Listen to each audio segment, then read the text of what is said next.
Assalamualaikum warahmatullahi wabarakatuh. Perkenalkan, nama Fakyudi, nomor Papa mahasiswa 2074245 dari program studi budidaya perikanan Politeknik Negeri Lampung. Dan di sini saya akan melakukan ujian akhir praktikum Fisika Kimia Perairan Politeknik Negeri Lampung. Yang pertama, jelaskan yang kalian ketahui tentang parameter fisika kimia biologi perairan, pengertian, cara pengukuran, alat ukur yang digunakan, mengapa harus diukur dan kapan harus diukur. Dan di sini saya akan menjelaskan yang pertama, parameter fisika. Parameter fisika ini terdapat arus, suhu, kekeruhan, kecerahan, kedalaman, dan substrat perairan. Dan di sini saya tidak akan menjelaskan semuanya.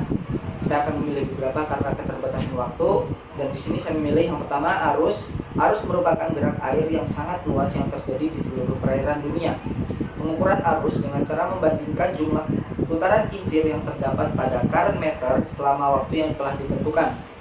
Untuk alat ukurnya yaitu current meter. Dan mengapa harus diukur? Karena tidak semua biota air memiliki sifat atau kesukaan arus deras ataupun tenang. Dan kapan waktu yang tepat? Yaitu saat terjadinya cuaca penghujan. Yang kedua, suhu. Suhu adalah sensasi dingin atau hangat suatu benda atau ekosistem ketika berada atau menyentuhnya. Dan alat ukur suhu air adalah termometer air.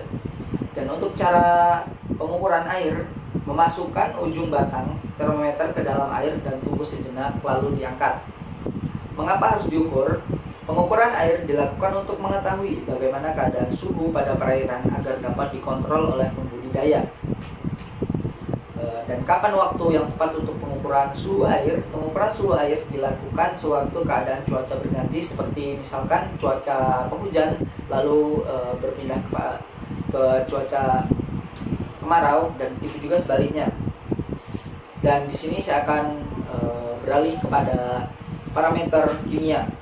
Di parameter kimia ini terdapat oksigen terlarut, dissolved oksigen atau DO, salinitas, pH, fosfat, dan nitrat. Dan di sini juga saya tidak akan menjelaskan semuanya karena keterbatasan waktu.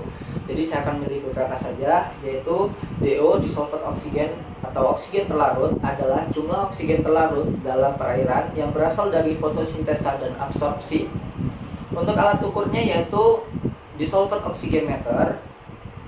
Dan mengapa harus diukur? Untuk mengetahui perubahan proses kimia dan biologi yang terjadi pada suatu ekosistem perairan. Dan kapan waktu yang tepat? Saat budidaya berlangsung. Yang kedua, salinitas. Salinitas adalah tingkat keasinan atau kadar garam terlarut dalam air. Dan alat ukur untuk salinitas ini refraktometer. Bagaimana cara menggunakannya? Tengok ke dalam ujung alat refraktometer. Dan kapan waktu yang tepat? Saat akan budidaya dan saat budidaya berlangsung. Yang ketiga, saya akan menjelaskan tentang parameter biologi.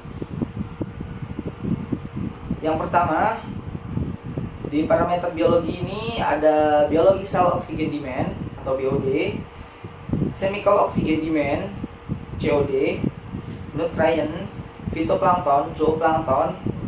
Dan di sini juga saya tidak akan menjelaskan semuanya, saya akan memilih beberapa saja. Yang pertama, biological oxygen demand atau BOD, yaitu analisis empiris untuk mengukur proses-proses biologis. Untuk alat ukurnya sendiri, BOD, biological oxygen demand meter. Dan untuk waktu pengukurannya, untuk cara pengukurannya yaitu dengan metode ilusi. Dan mengapa harus diukur? Karena BOD atau biological oxygen demand penting untuk mengetahui perkiraan jumlah oksigen yang akan diperlukan untuk menstabilkan bahan organik. Dan kapan waktu yang tepat untuk melakukan pengukuran biological oxygen demand? Pada saat budidaya berlangsung. Dan yang kedua, fitoplankton. Fitoplankton merupakan komponen autotrof plankton, adalah pakan alami yang didapat karena pupuk yang ditebar saat ingin melakukan budidaya. Dan di sini saya akan menjawab soal yang kedua, bagaimana cara mengukur kualitas air secara periodik. Di sini periodik merupakan waktu yang tepat. Jadi bagaimana cara mengukur kualitas air secara waktu yang tepat. Dan di sini saya menjawab waktu yang sesuai dengan parameter itu sendiri. Jadi seperti parameter fisika, kimia, biologi itu memiliki waktu yang berbeda. Seperti saya sudah menjelaskan untuk pengukuran suhu dilakukan pada parameter itu sendiri. Jadi mungkin cukup sekian dari video ujian akhir praktikum fisika kimia perairan dari saya. Terima kasih telah menonton. Wassalamualaikum warahmatullahi wabarakatuh.